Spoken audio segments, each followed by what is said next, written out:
isla llamada teatro, con Ed Reseña.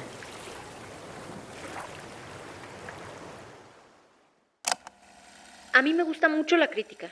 Me gusta mucho cuando alguien tiene algo constructivo que compartir respecto a lo que ve, porque creo que hay solo una fracción de lo que hacemos como actrices y actores que podemos ver o percibir desde nuestro propio cuerpo. Entonces, cuando alguien de fuera lo puede ver y lo puede traducir en una nota, por ejemplo, un director o un reseñista, para mí es muy rico, porque la gran mayoría de las veces están diciendo cosas que uno ya sospechaba, que están comprobándolo o poniéndolo en palabras que una no puede poner porque pues no nos dedicamos a eso. Entonces a mí me encanta cuando algo así ocurre. Gracias por entrar en esta isla. Yo soy Ed Quesada o Ed Reseña y en mi isla hay música de la oreja de Van Gogh, avena por las mañanas y caminatas por la playa. Bienvenidas, bienvenidos y bienvenides a la tercera temporada de este podcast. Por fin se logró. Después de algunos meses estamos de vuelta. Gracias, muchas gracias por seguir aquí. Una isla llamada teatro es un espacio para conversar con creadoras y creadores del teatro mexicano. O sea, un podcast de entrevista para echar la chorcha, el chisme, pues. Recuerden que todos los episodios de las temporadas 1 y 2 están disponibles en plataformas de audio y en YouTube. La voz que acaban de escuchar al inicio es la de María Penella, actriz, cantante, directora, docente, creadora escénica, con quien platiqué de la obra La Niña, la Barca y el Canario, que actualmente se presenta en el Foro Lucerna. Hablamos de esa obra, pero también de otras de sus facetas como creadora, y recordamos algunos de sus proyectos de teatro y teatro musical más entrañables. Sin más, es momento de entrar a la isla de María Penella.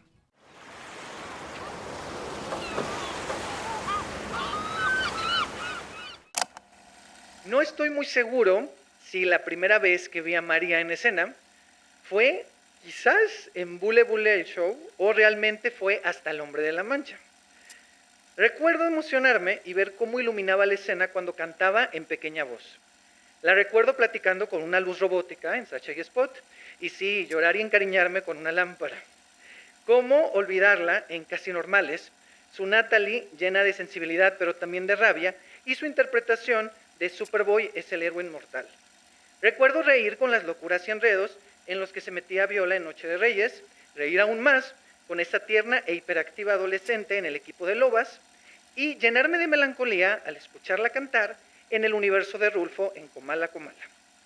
Hace unos días la vi interpretando a un canario entrañable en La Niña, la Barca y el Canario, un personaje que nos lleva de la risa al llanto, pasando por la nostalgia, para darnos luz y esperanza en tiempos difíciles. Y recordarnos que navegamos aún desde los sueños no alcanzados y desde las promesas no cumplidas. Hoy nos acompaña en esta isla llamada teatro y me da mucha emoción porque inaugura nuestra tercera temporada María Penella. Ay, gracias, Ed, qué linda introducción. Qué Muchas lindo. gracias por venir. Gracias por invitarme, de verdad, me siento muy honrada. Eres como nuestra madrina de temporada. Estoy lista, tengo una carroza hecha de una calabaza. Me encanta, perfecto. Yo soy un ratón que se convertirá en algo. Es un caballo, ¿no? O en el cochero, bueno, en fin. Este podcast se llama Una isla llamada teatro y siempre hago esta pregunta. Si hubiera una isla, María Penella, una isla que representara tu vida, ¿qué cosas habría en esa isla? ¿Qué cosas que a ti te representan estarían en esa isla? ¿Qué se podría ver, qué se podría tocar, qué se podría escuchar, qué se podría oler, comer? Ay, qué linda pregunta. ¿Se comería muy rico? Se podría cocinar también las cosas que hay ahí, los ingredientes que hay ahí. Creo que es una de mis súper pasiones, la cocina y los ingredientes y así como que en general. Y creo que he descubierto que tiene que ver con los sentidos y que también es un espacio muy creativo. Pero en donde digamos que el espacio para generar y consumir es muy rápido, ¿no? Desde que te da hambre hasta que ya se te está haciendo tarde o ya está lista la comida. Entonces me gusta sí, como que ese espacio corto de tiempo para crear algo y además luego disfrutarlo. ¿Qué más habría? Pues tal vez habría teatro musical.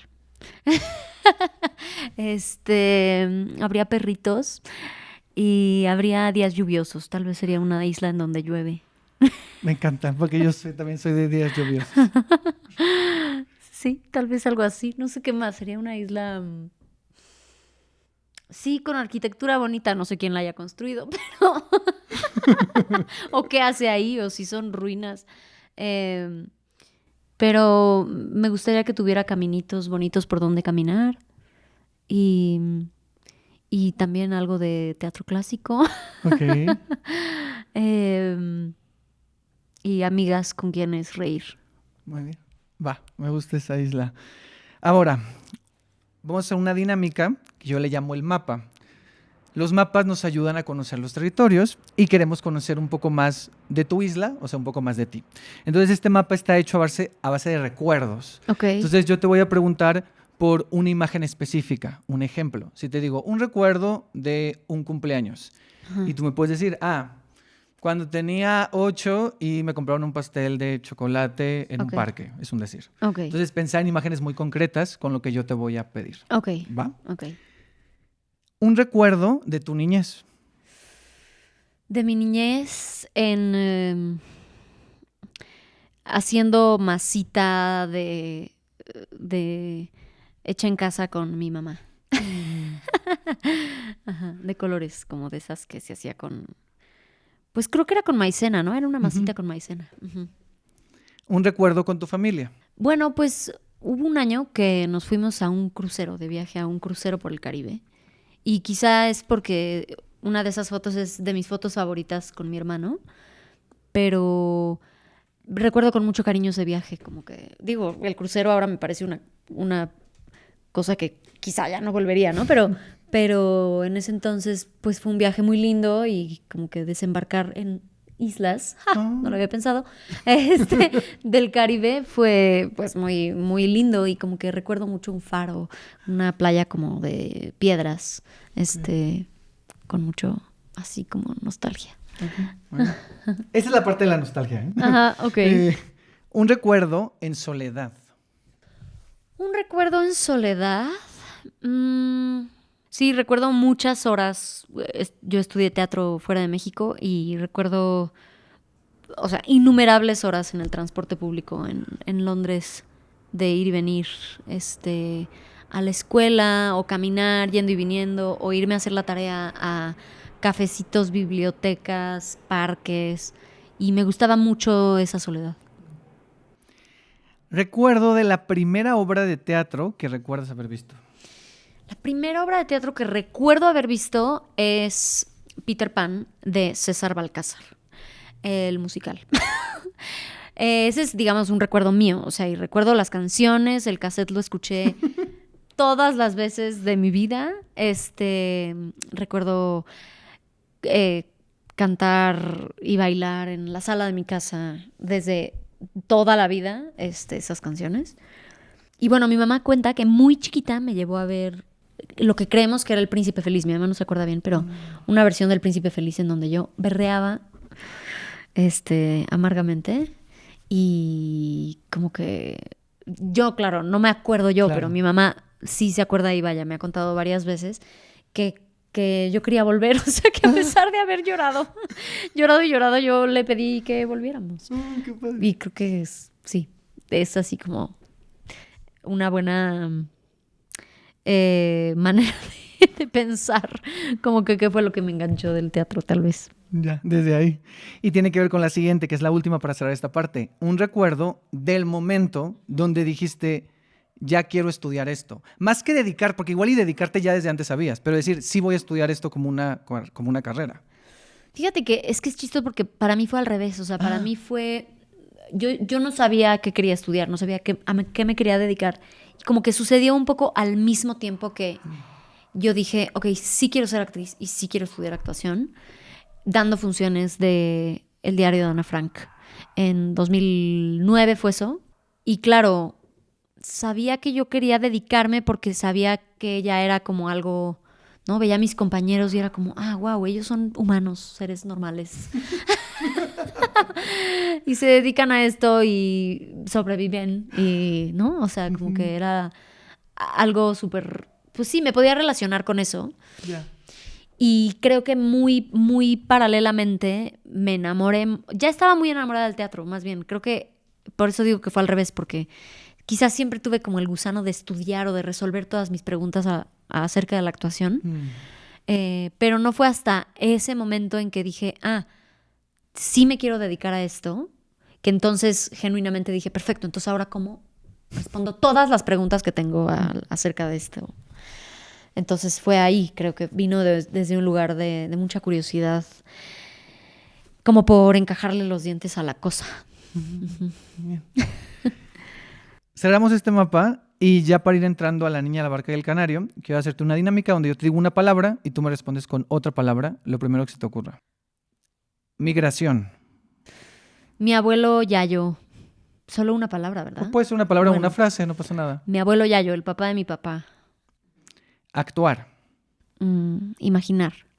Sobrevivir. La renta. Volar. Volar, soñar. Cantar. Libertad. Guerra. La más constante y triste tragedia del mundo en el que vivimos. Docencia. Inspiración. Telenovelas. Reto. Comedia. Diversión. Teatro musical. Batallas internas. Esa está buena, ¿eh? Está anotando para preguntar. Movimiento. Como desafíos constantes y posibilidad absoluta. Ok. Hogar. Tecito. Luz. Standing. Claro. Y por último, teatro. Teatro, vida. Muy bien. Ahora sí, La Niña, la Barca y el Canario. Conversemos un poco de esta obra, que es un texto de mis dramaturgas favoritas, que es Maribel Carrasco, dirigido por Mauricio García Lozano. Compartes escena con Verónica Langer y con Patricia Loranca. Se presentan de viernes a domingo ahí en el Foro Lucerna. ¿De qué va La Niña, la Barca y el Canario?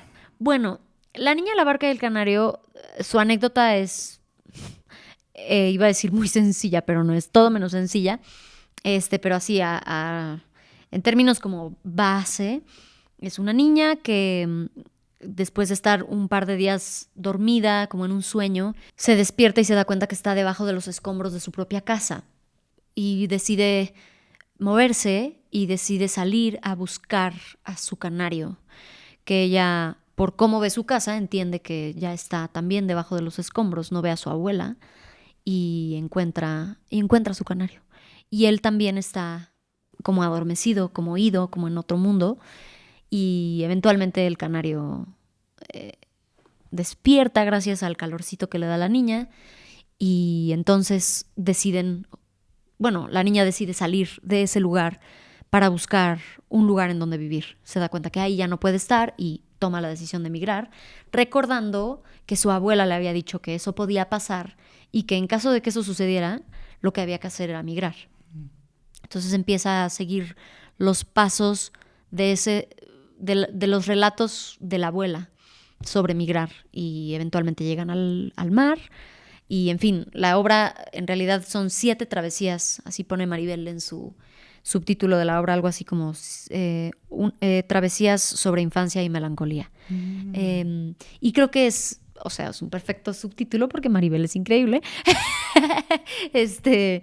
Y entonces justo es eso. Por eso digo que la anécdota es una cosa, ¿no? La anécdota es eso, es como lo que empieza la historia, es como que el cuento, y sí es un cuento al final, sobre migración, sobre infancia, sobre memoria, sobre los duelos.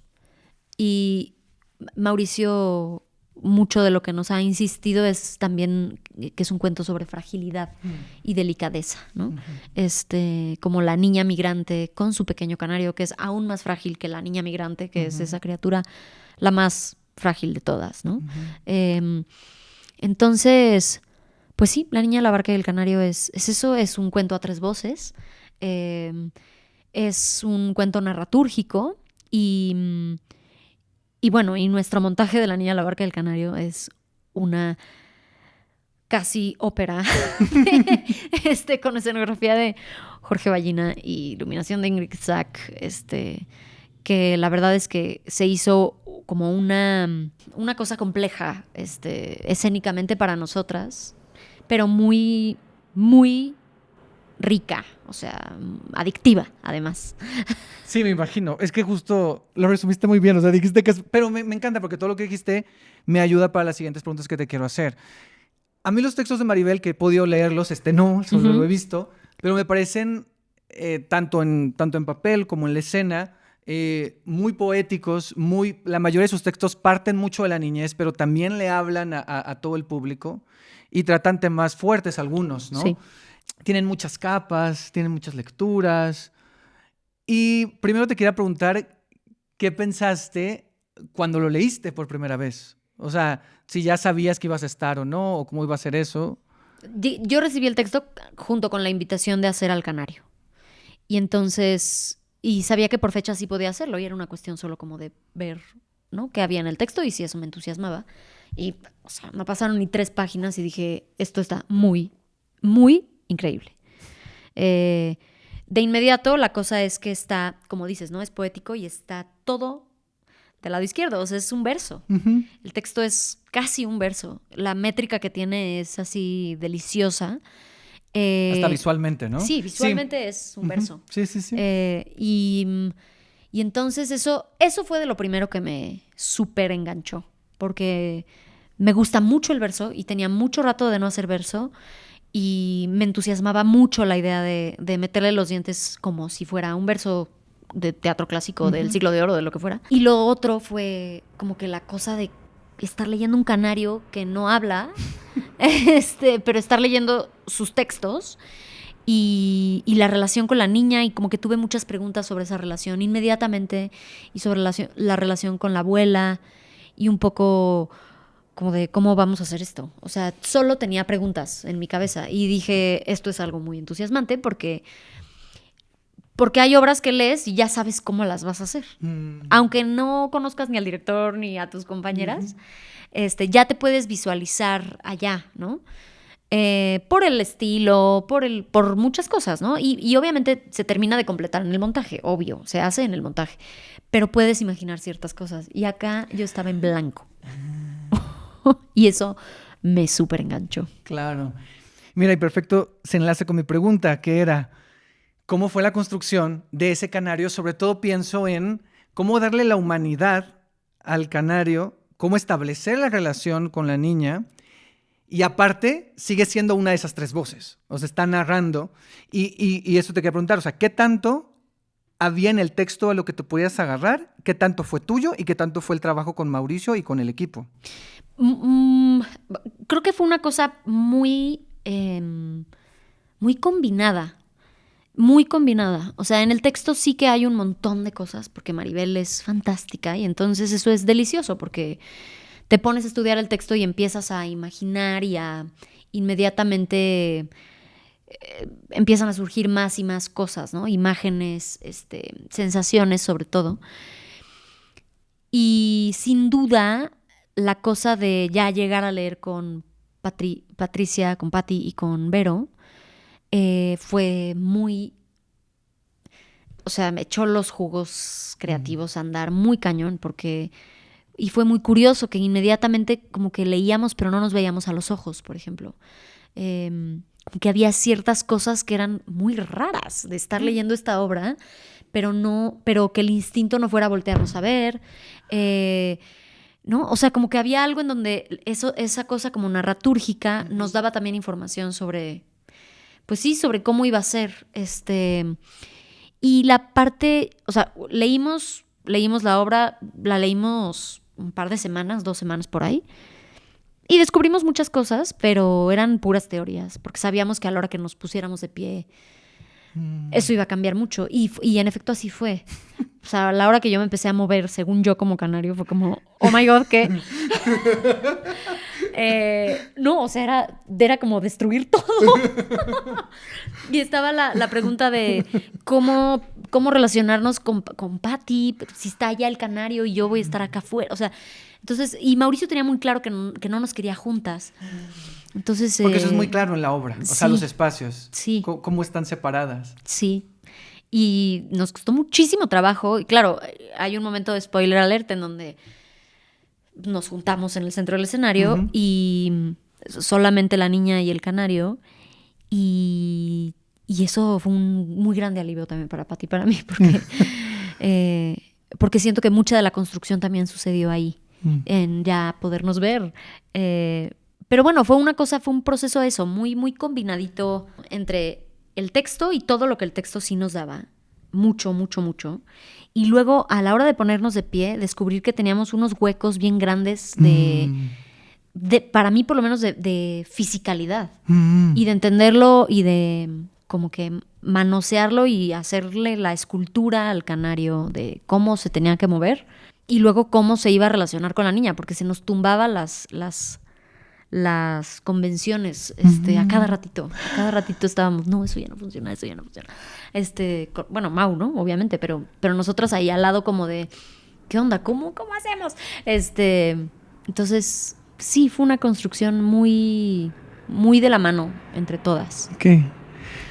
Tomando esto que decías de la escenografía, de la iluminación, de todas estas imágenes que se crean, que toda esta, bueno, es que ese inicio, no voy a spoiler tanto, pero, o sea, ese inicio es muy potente, porque es esto que dices, o sea, cómo reflejas esta situación de que ella se acaba de despertar y está en los escombros de su casa y está buscando al canario. Es muy potente esa imagen visualmente, y hay otras también. Pero también siento que hay mucho que está recargado y que eso pasa en la dramaturgia de Maribel, que es en la palabra y en la imaginación y en que el público cree sus imágenes. Y algo que me llamó mucho la atención, y tú, no sé si sea a propósito o no, pero yo percibía algo del ritmo que tiene que ver con la contemplación, con un ritmo un poco, no lo digo como algo negativo, pero un poco más lento, con algo que tiene que ver con contemplar la situación y con la escucha. Y a veces siento que, porque me tocó ver otra obra hace poco, que tiene un ritmo así también más contemplativo, muy a propósito, y pensaría, no sé si es su caso, pero que a veces esto que vemos en el teatro es una respuesta a que en la realidad todo es muy rápido, hay demasiados estímulos, y a veces el teatro nos permite decir, aquí podemos ir más lento, no tiene que ser tan... Entonces no sé si esta parte de lo contemplativo está un poco ahí pensado, o el mismo texto o la misma fisicalidad o los ensayos lo fue dando, o ustedes cómo lo han visto. Fíjate que, o sea, es muy increíble que lo digas, porque Maribel desde nuestra primera lectura nos habló de el tono contemplativo, sobre todo en esas travesías del medio, en donde están ya en el océano. Y que a mí me parece además una imagen muy preciosa, ¿no? Como esta niña frágil, con su canarito frágil, contemplando. Y como que la acción de contemplar a mí me llama mucho la atención, como que me parece que hace un puente muy lindo con actuar, contemplar. Y entonces creo que, digamos, eso sin duda tuvo un efecto en nosotras, ¿no? O sea, había como un estímulo ahí de Maribel de la contemplación y que Mauricio lo traía mucho a colación. Pero que de hecho hubo un par de ensayos antes de estrenar en donde estábamos demasiado contemplativas y Mau nos lo hizo ver porque era importante también entrarle a la aventura. Exacto. Sí. Y el texto, cuando lo lees en el papel, es subidas y bajadas, subidas y bajadas, ¿no? Es la emoción de no sé qué cosa y termina eso, y empieza otra emoción y termina. Pum. Entonces, como que esos picos y valles que tiene el texto, creo que nos fueron también aventando en que no fuera tan contemplativo, pero también la convención que tenemos de estar en 3 espacios distintos nos obliga a escuchar. O sea, y lo comentábamos el domingo en la función, después de la función, porque fue a ver la Mau y Ana, nuestra productora, tal. Y es increíble, pero la clave para una buena función, digo siempre, ¿no? Pero en esta obra en particular, cuando no hay escucha, se tumba todo. Porque como no nos miramos, si no nos estamos escuchando, o sea, genuinamente eso no pasa. Entonces una escucha activa, como yo le digo a veces a mis alumnos, neta, una escucha neta, genuina, de lo que está pasando en ese momento, no de lo que preparamos, de lo que ensayamos de la semana pasada, de ayer, sino de lo que realmente está pasando en ese momento, sin vernos más de la mitad de la obra. Entonces, sí tiene, creo, ese elemento que hace que estemos recargadísimas en la escucha y que tal vez como que el impulso se teja desde ahí y que eso resulte en ese ritmo como, ¿no? Como, pues sí, contemplativo. Sí, el ir y venir, ¿no? Entre lo Sí. contemplativo. Sí, porque es una aventura que sí en momentos, pues están en medio del océano. O sea, hay una Sí. cuestión ahí y se enfrentan a... Tiene todo el sentido esto que dice que son como las 7 travesías. ¿O cómo Ajá, era? 7? sí. Porque, o sea, porque digo, claro, aquí se están... Porque también tiene un poco de estructura de viaje del héroe. Entonces también es interesante cómo se va desarrollando. Hace rato mencionaba esto de que es un texto, una obra que tiene varias capas, varios temas, varias lecturas. Para ustedes, ¿qué temas son importantes comunicar de esta obra?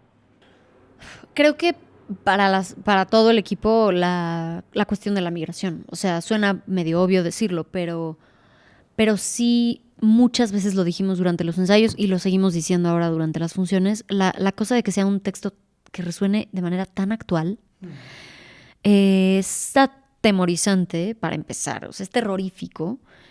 Y creo que pues ahí está mucho nuestro enchufe creativo. Bueno, hablo por mí con la obra. Y esto que decías hace rato de la velocidad a la que vamos, de la humanidad como al prisa todo el tiempo, y que esta obra como que sí, sin duda, pues existe en otro tiempo. O sea, es chistoso porque es tan actual, pero las situaciones de la obra, ¿no? La niña migrando, naufragando, de pronto se despega un poco del ritmo al que vivimos, es verdad. Y entonces creo que eso, o sea, creo que honrar esa niñez que migra, como que darle un lugar pues especial. Para mí hay algo como muy hermoso en que la obra esté dirigida a jóvenes audiencias, que es como difícil de comprender, pero los pocos niños que hemos tenido, niñas, en las funciones, ha sido increíble tenerlos ahí, porque entre más chiquitos, más en voz alta se escuchan sus preguntas.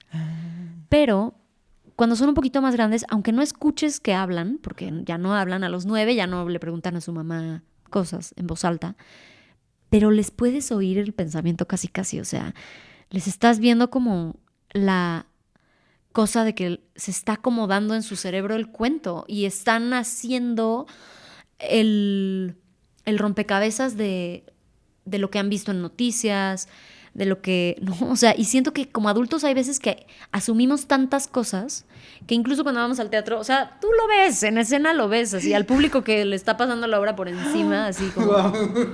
Siempre tengo esa duda de ustedes, Sí. o sea, Sí, al que sí, se sí, duerme, sí, al que claro, está hablando, claro, al que está muy emocionado. Sí, al que está, ¿no?, en asombro total. Y con los niños y las niñas que han venido a ver esta obra, siento que se percibe esa, pues la cosa como de el convivio, de que sea un cuento.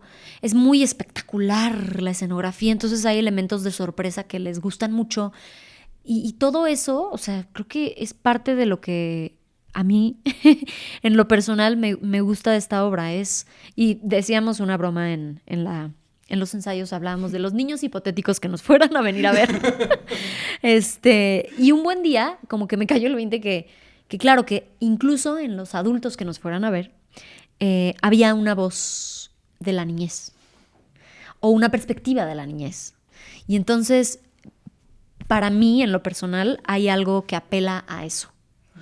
No solamente el tema de la migración, sino el tema de la niñez, de las niñeces, y de honrar sus procesos y de darles espacio para que se cuenten esas historias, pero también para forjar esos caminos. Y bueno, sin lugar a dudas está el tema del duelo, ¿no? El tema de las despedidas, de los cambios de lugar, pero que creo que en un lugar muy profundo tiene que ver, sí, con todo eso, pero todo amarrado de la niñez. Claro. Y ahorita que dices lo de la niñez, que ya lo mencionaste, pero Con los textos de Maribel pasa algo, que son, como decía, son textos que se escriben desde la niñez, que son dirigidos para jóvenes audiencias, pero que también son también para otros públicos y depende también de la dirección, ¿no? Del montaje que le den. Y en este caso, por ejemplo, a mí se me hace muy interesante va a estar en horario de la tarde, o sea, no va a la 1.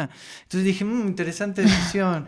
Y entonces como que en la función que yo fui sí vi a algunos niños, pero quería preguntar eso, o sea, no sé si esa fue una decisión de producción o de horarios o de dirección, pero ¿ustedes realmente sí están apelando a un público de jóvenes audiencias o un público familiar o un público en general? Yo creo que es un público familiar. O sea, este fin de semana nos fue a ver un chiquillo, yo creo que tenía como 5 o 6 años, y a mí me dieron muchas ganas de ya dar funciones matiné. Muchas.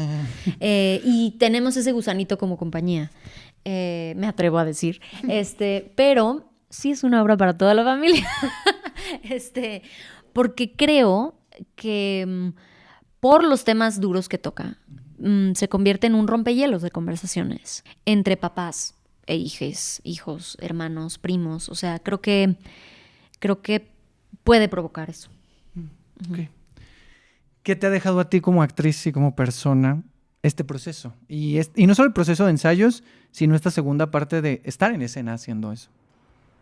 Ay, ha sido muy refrescante. Es tan importante lo que se dice ahí, o yo lo percibo y lo recibo como importante, de manera que me entusiasma mucho ir a dar función. Eso es, creo, importante, ¿no? Fue tanto un reto actoral para mí que estoy enganchada. O sea, estoy como... Sí, quiero seguir descubriendo cómo hacerlo de manera veraz, pero también vivaz y atinarle al tono. Es un tono bien difícil y no todas las funciones le damos al clavo, y ha significado como que una reconexión con el escenario, con estar...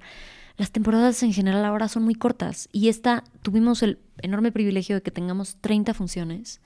Entonces se siente como una buena temporada de teatro. Ya vamos un poquito más allá de la mitad y se siente muy bien saber que ya maduró la obra, que nosotras también ya maduramos con ella, y entonces ha sido muy delicioso, muy delicioso. Y para cerrar esta parte de La Niña, la Vaca y el Canario, ahora, ¿qué puede esperar el público que no la ha visto? ¿Con qué se va a encontrar? Ok, el público que no la ha visto se va a encontrar con una obra...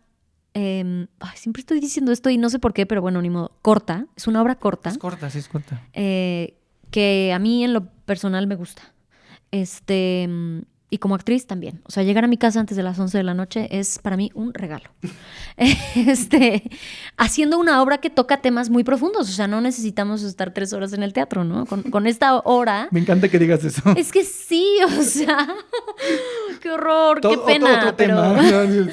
No, y me da pena, pero porque además creo que el público sí lo agradece. Sí. Porque hacemos tantas cosas en el día y luego empezar la función 8:30 y salir 11:30. Para mí es demasiado pedirle al público, o sea, me da pena. Y con esta hora me siento muy feliz de poder invitar a todo mundo y decirles, es cortita. Sé que está mal, sé que lo que estoy diciendo además es funable. Discúlpenme, por favor. No, pero creo que es pensar en el público también. Sobre todo es una obra que yo la pienso para gente que tiene primeros acercamientos al teatro. Sí. Me parece que es muy accesible y es muy amable. Y esto que dices me parece importante. No creo que sea funable. Me parece que hay cosas que hay que decirlas. No, porque a veces alguien que está empezando a ir al teatro no lo vas a tener 3 horas ahí sentada con 3 intermedios o 4 horas. O sea. No. Y a ver, lo que pasa es que además es una obra... Eso, es una obra que en poco tiempo te cuenta una historia, un cuentito muy profundo que te hace salir reflexionando un montón de cosas, a veces hasta encabronada. Yo tengo una cuñada que salió encabronada, o sea, salió indignada del estado de las cosas del mundo, y a la vez creo que es una obra muy tierna, es una obra que tiene un alto grado también de sentido del humor, pero sin duda es una obra tierna, es una obra... Eso, que termina, que cierra un círculo, no te deja con la herida abierta, sí te deja con muchos pensamientos sobre el estado de las cosas en el mundo, que es, pues como sabemos, deplorable y horrorífico, pero todo contado con un cuento que es, por demás, bello. Es muy bello, así es. Pues ahí está la opción de La Niña, la Barca y el Canario, de viernes a domingo. Ya le quedan pocas semanas, hasta el 14 de septiembre, Sí. en el Foro Lucerna, para que vayan a ver ahí a María, a Patti Loranca, a Verónica Langer, ahí en esta gran aventura de Maribel Carrasco, dirigida por Mauricio García Lozano. Bueno, y ahora hay un tema que quiero tratar, que es de otra obra y es de otra faceta tuya, Ok. como directora. Ok. Quiero hablar de Nada Extraordinario. Saludos a Jorge Viñas, Saludos, Jo. que seguro nos escucha, o espero que sí.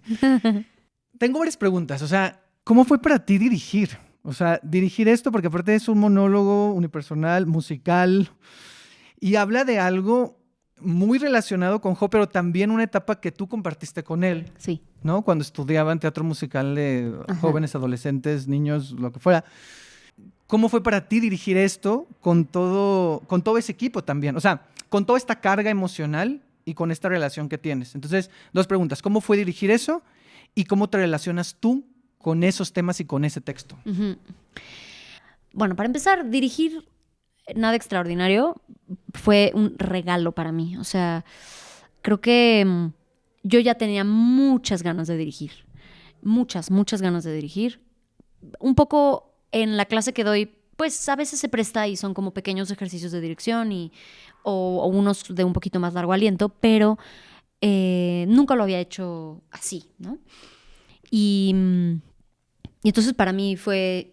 Yo sabía que tenía en las manos como que algo muy preciado para Jo. Entonces yo me sentía muy honrada de que él me estuviera confiando esa pieza de su ser. Y sentía mucha responsabilidad. Y a la vez, eso, ¿no? Mucho nervio de compartir con Jimena, de compartir con Juan Manuel Torreblanca y con el mismo Jo, ¿no? Y entonces sabía que la cosa iba a tener que ser de recargarnos la una con la otra, el uno con el otro, porque yo sola sabía que no podía con eso completo, ¿no? Y así fue, o sea, fue un proceso muy, muy complementario entre nosotros. Y creo que lo primordial era mi relación con Jo. O sea, como que había algo en donde, como teníamos ese valor compartido de el taller de teatro musical al que habíamos ido, yo sabía que, digamos, mi visión de ese Jo era importante, tanto como mi visión del Jo de entonces, ¿no? O sea, pues, del hoy en día. Y un poco del viaje que él ha hecho. Y también, porque él y yo lo habíamos hablado, de la crítica al teatro musical. Chin. Me encanta. Ese es el espacio para esto. Vamos a empezar por todo lo alto con esta temporada. Ajá. O sea, él y yo habíamos hablado algo de... Tú date. de la industria del teatro musical. Creo que la crítica estaba ahí realmente, a la industria del teatro musical. Y tal vez no solo en México, o sea, en general, como que... Bueno, en fin. Entonces, parte de lo que Jo partía, valga la redundancia, era, creo, como el recorrido, ¿no? Y esta famosísima renuncia al teatro musical, como que había que llegar ahí.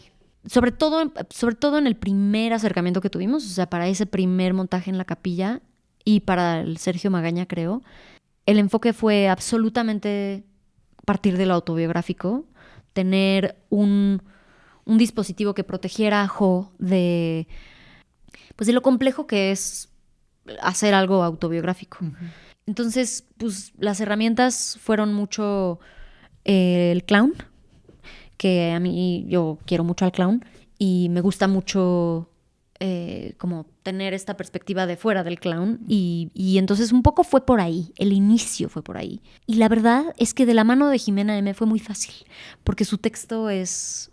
Bueno, a mí me gusta muchísimo cómo escribe Jimena y un poco fue como que ir juntos navegando ese texto que tenía ahí un poco ya las respuestas de cómo hacerse. Y con las rolas lo mismo. Y finalmente creo que quien nos dio mucho norte fue Mauricio Arizona. Te amo, Mau. Sé que no me vas a escuchar, pero te amo igual. A lo mejor sí. Escúchanos, Mau. Le voy a decir que lo escuche. Bueno, salud. Te amo igual. Te amo muchísimo. Y yo le estaré por siempre agradecida a Mau, porque finalmente el dispositivo y la iluminación nos dio eso que estábamos buscando desde el principio, que era el dispositivo que protegía a Jo, que le daba estructura, y que finalmente en esta temporada del Benito Juárez nos pudimos alejar un poco más de la autobiografía. Pudimos empezar a ficcionar más, y eso nos ha dado una libertad muy distinta de la que teníamos al inicio. No quiero decir que más o menos, porque creo que simplemente cambió. Entonces, bueno, para resumir, siempre para mí lo más importante fue salvaguardar esa relación con Jo y como la relación que los dos tenemos con el teatro musical. O sea, había algo en donde ninguno de los dos queríamos hacer berrinches, pero sí queríamos hablar de con lo que esencialmente quizá no estábamos de acuerdo, que tiene que ver con la cosa de lo prestado gringo, de lo prestado inglés. Y bueno, creo que se ha ido construyendo por ahí en hablar, en que ahora creo que más que al inicio del proceso estamos hablando de la medianía y ya no tanto del teatro musical. Entonces creo que ha sido el proceso como de que a través de esos temas autobiográficos que sí compartimos, hemos terminado hablando de lo otro, que es en realidad lo que termina siendo como prestable a otras esferas del mundo, ¿no? No nada más el actor de teatro musical. Sí, no. Y eso pasó mucho en el Benito Juárez. Yo recuerdo gente que iba y que no tenía, porque claro, hay un público que sí son estudiantes de teatro musical o actores o gente que está relacionada con el arte, pero me tocó platicar con una espectadora que es psicóloga, y ella me decía ay, me encantó porque habla un poco de no tienes que ser virtuoso, o sea, esto que decías de la medianía. Entonces, claro, se vuelve más universal. Sí. Y entonces creo que esa fue también la evolución que le fueron encontrando. Sí, y de la dignidad.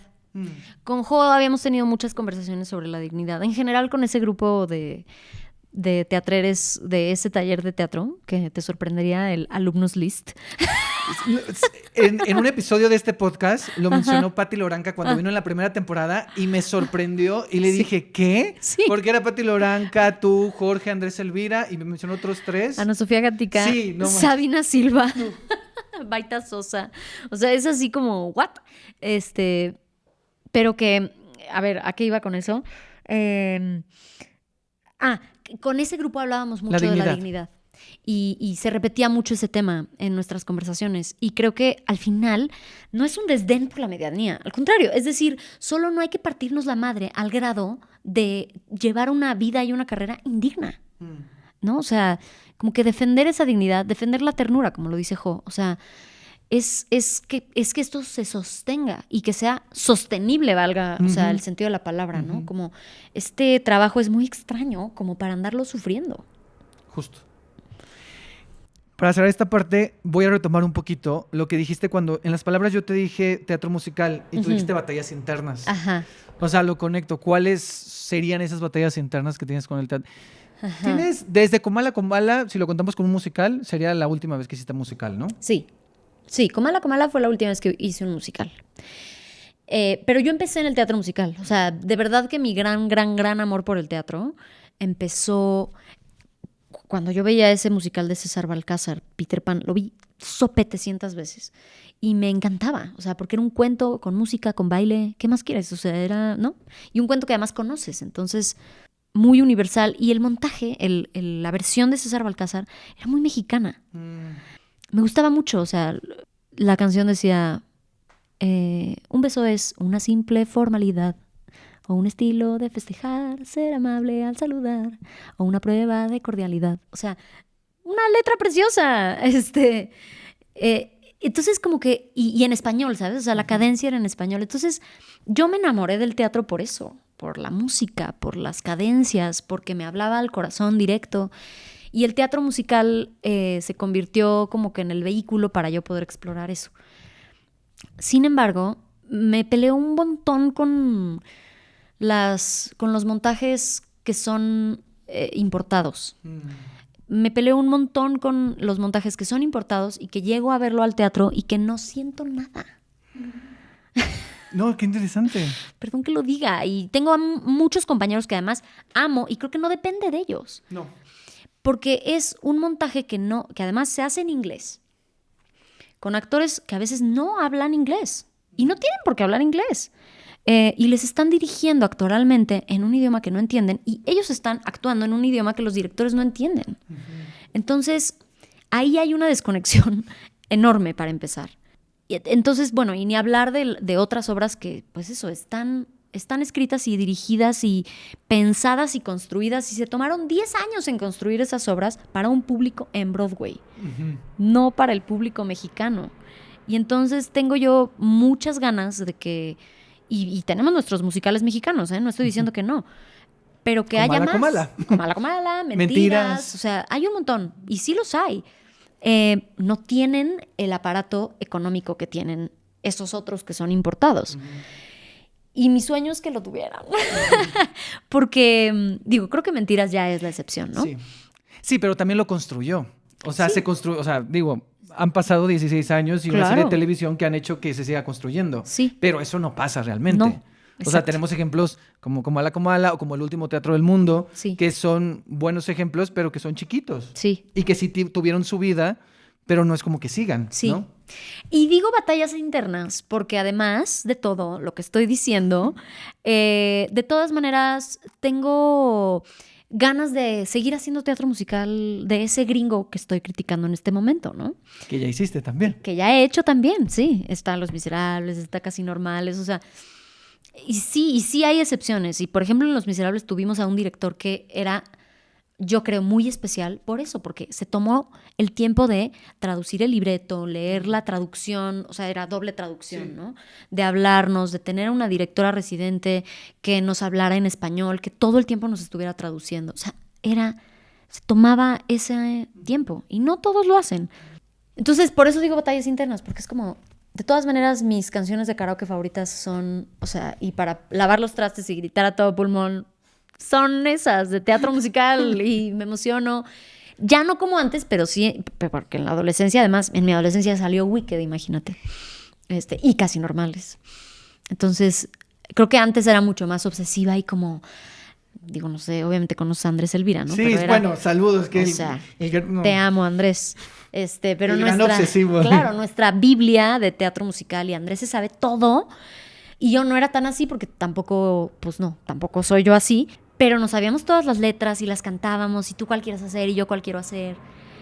Y de todas maneras siento esta cosa de decir, hay algo que está desconectado de nuestra cartelera y que me parece una tragedia.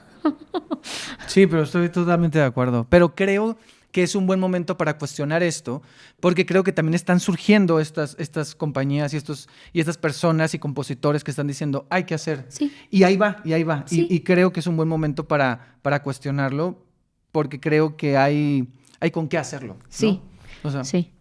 para cerrar esta parte de la dirección, la pregunta de cajón, ¿te gustaría seguir dirigiendo? ¿Tienes algo en puerta para dirigir? Sí, me gustaría seguir dirigiendo. No tengo nada en puerta para dirigir. Tengo un par de, digamos, ahí cosas en el tintero, pero nada concreto. Okay. Pero sí me gustaría seguir dirigiendo. Ok, muy bien. ¿Y regresará Nada Extraordinario?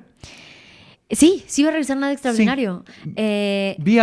Yo pregunto porque según yo vi algo, que habían quedado en la algo. convocatoria del Helénico. Ah, ok. Quedamos en la convocatoria del Helénico. No tenemos fechas todavía, Ajá. Pero sí.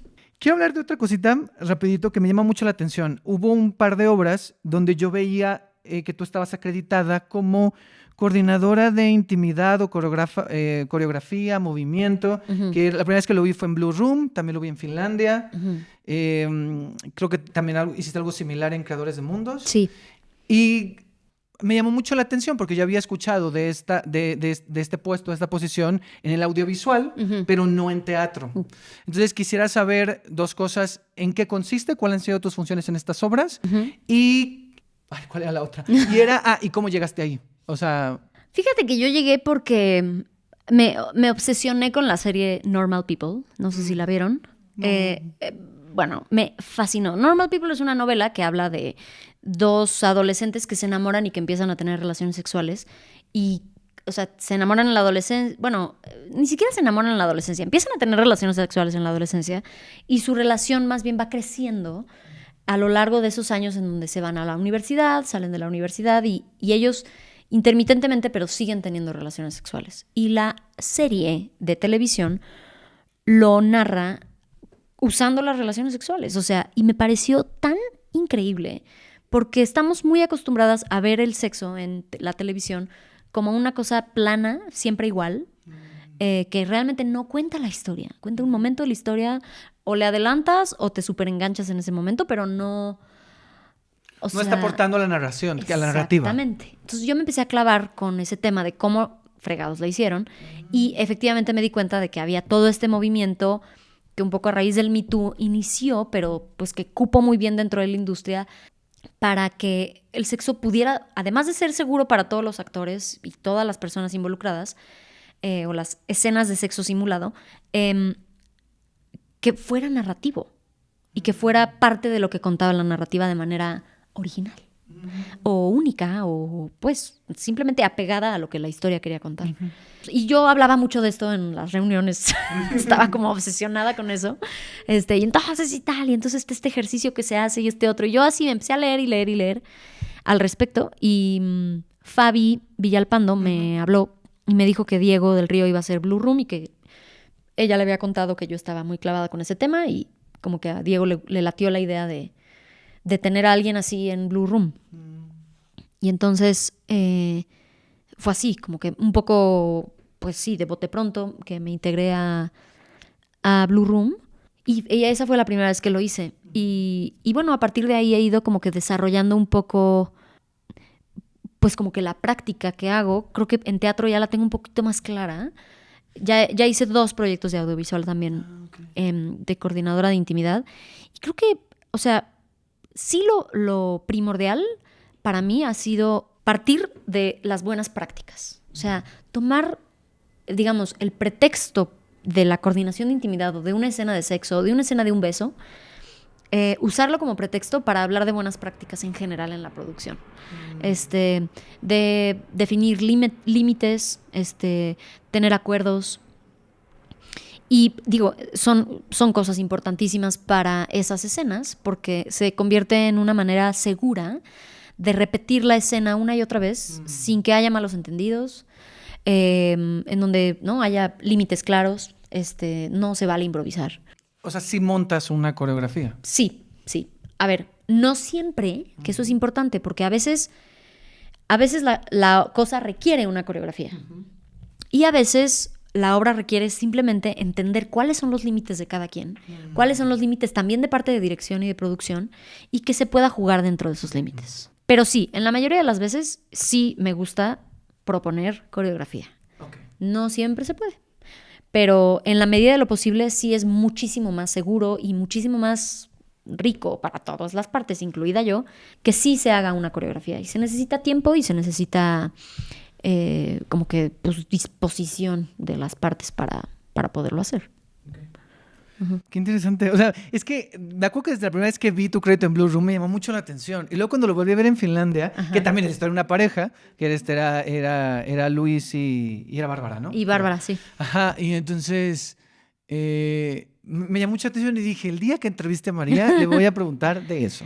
Es muy lindo, la neta. A ver, se hacen ejercicios muy chidos, algunos muy incómodos. Pero que después, o sea, ahora sí que cruzando la incomodidad se descubre pues la libertad del límite. O sea, de pues aquí no me toques.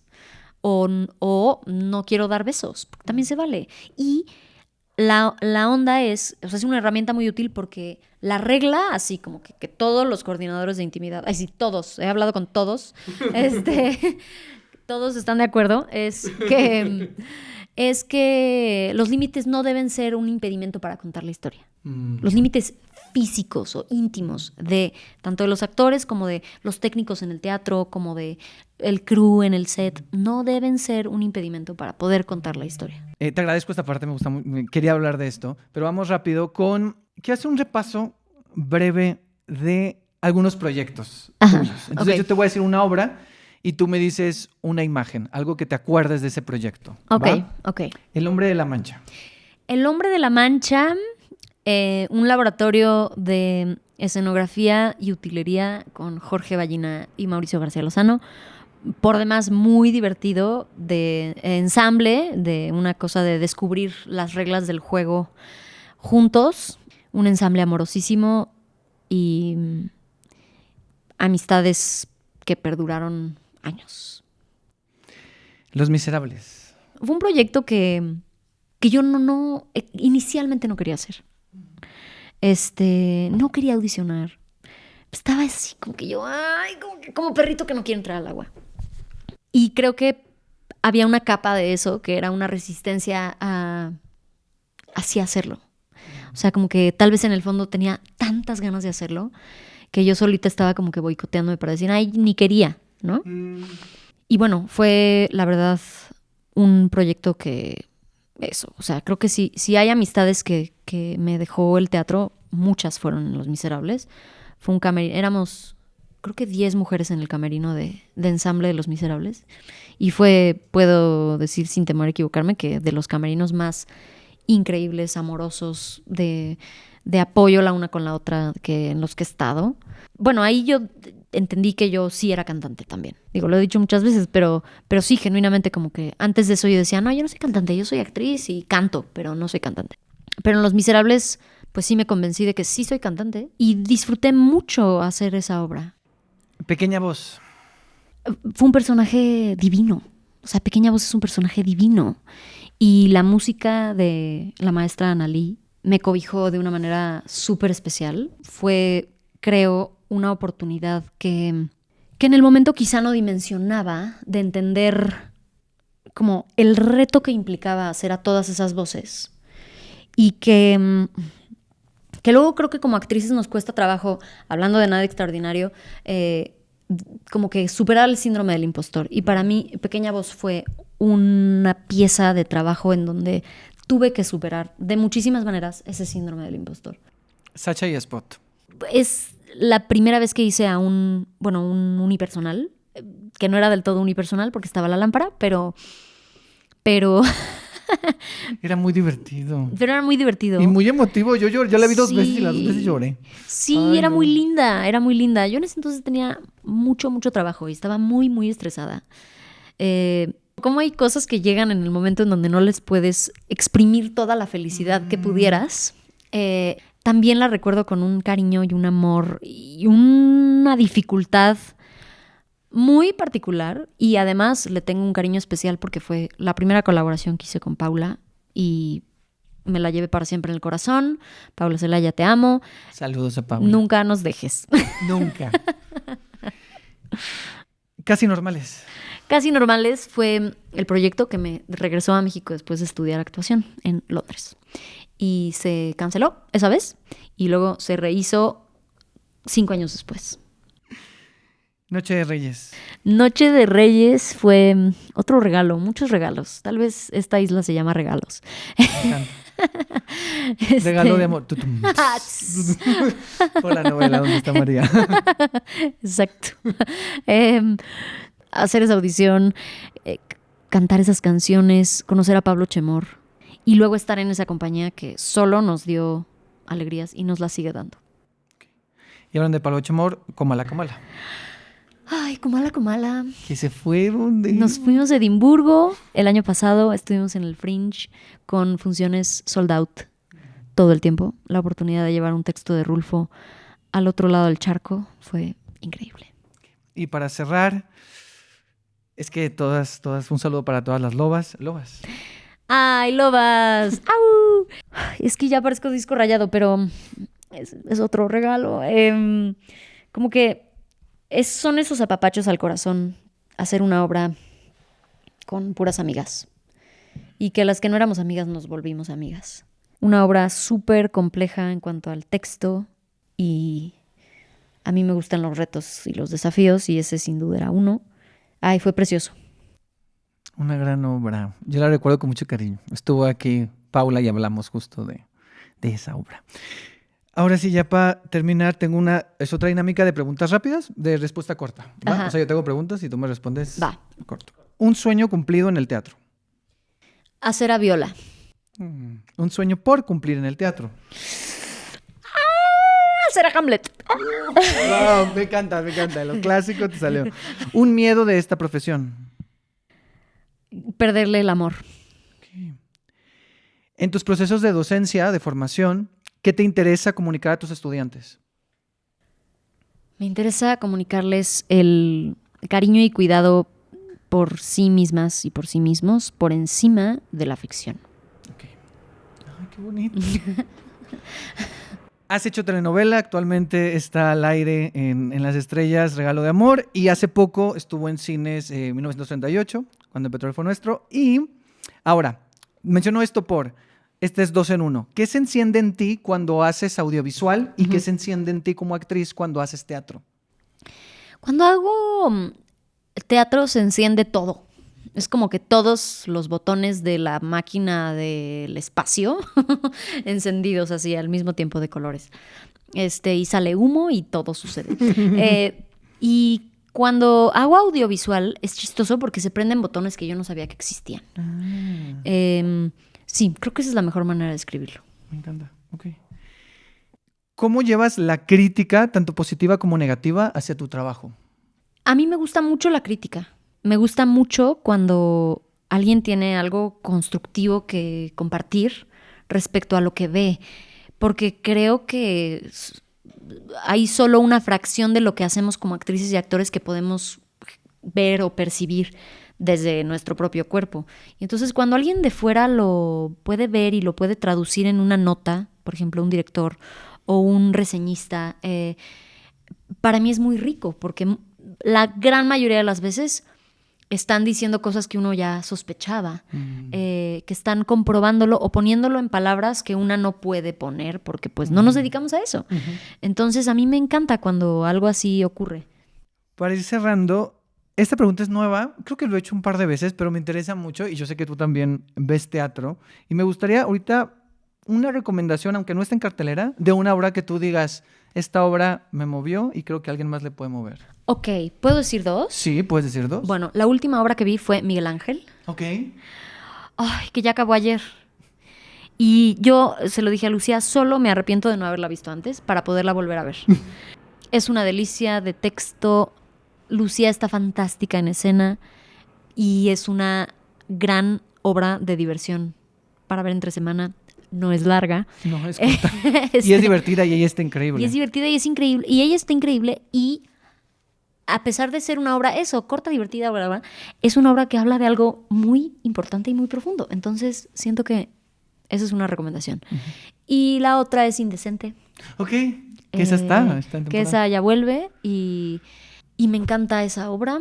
Me movió mucho. Amo ver a mis amigas en escena. Así que a mis amigas y amigos me inspiran mucho.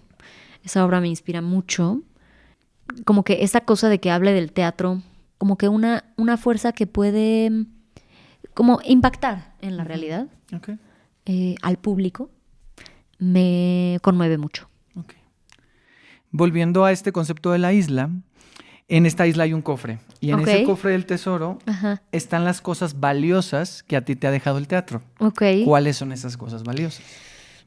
Lo más valioso han sido mis amigas. Lo otro ha sido perderle el miedo a la oscuridad. En todos sentidos. Como que no se dice mucho, pero vivimos mucho de noche. Es verdad. Y en fin de semana. Y creo que el teatro... sí, yo le tenía un poco de miedo a ese aspecto de la vida de teatrera. Y se me ha quitado el miedo. Y va y viene, pero he aprendido a querer mucho esa oscuridad. Y obviamente está, bueno, la oscuridad actoral, la oscuridad de la humanidad, ¿no? Lo otro que me ha dejado el teatro, pues ha sido viajar últimamente. Eso ha sido muy lindo. Y sin duda vestirme de distintas cosas, moverme de maneras en las que yo no me muevo, pensar cosas en las que yo no pienso y luego me doy cuenta que sí.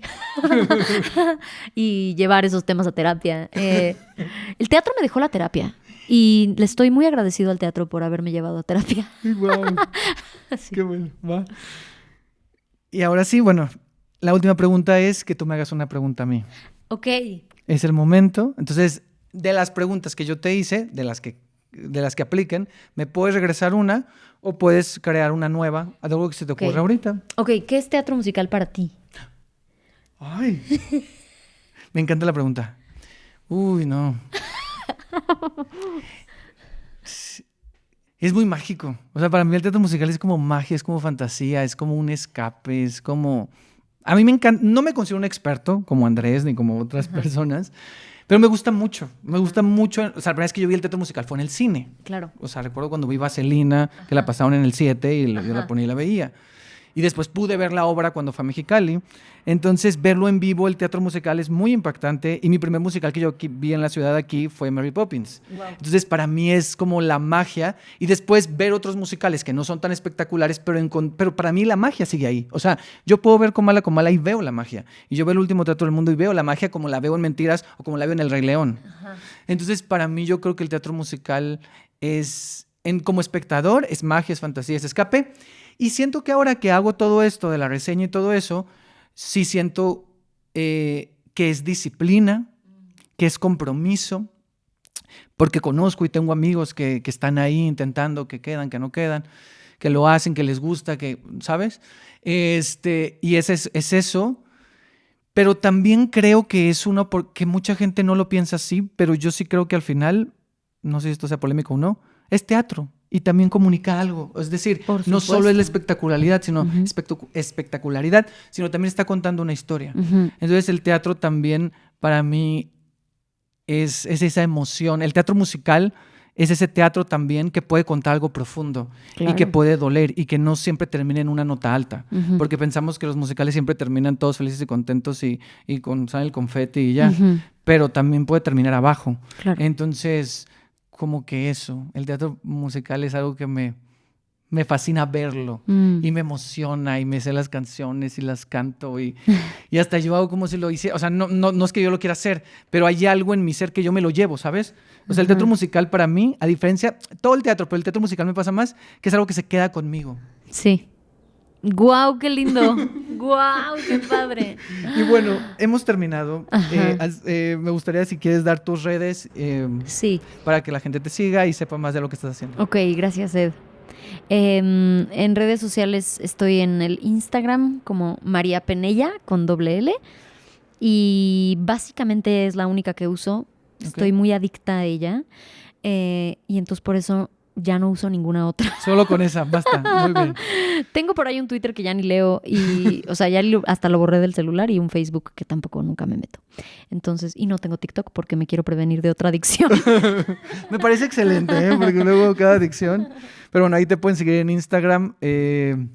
Te agradezco mucho haber Yo venido también y a ti. esta conversación. Ya desde hace rato quería que platicáramos. Creo que el año pasado nos hemos encontrado una función y creo que te Sí. dije de, ay, a ver si algún día, no sé qué, pero creo que apenas iba a pasar la gira de Comala. O sea, Sí. como que todavía estaba ahí como entre que sí. Y ahora que cuando supe que venía esto de la Niña Loca del Canario, dije, este es el momento. Y que sea nuestro episodio para abrir la temporada. Muchas gracias. Muchas gracias a ti, de verdad, Ed, de verdad. Te agradezco tus preguntas, tu escucha y también tu presencia en el teatro, que siempre es muy reconfortante y muy inspirador este trabajo que haces de la isla, porque nos da contexto y comunidad a muchas. Muchas Gracias. gracias.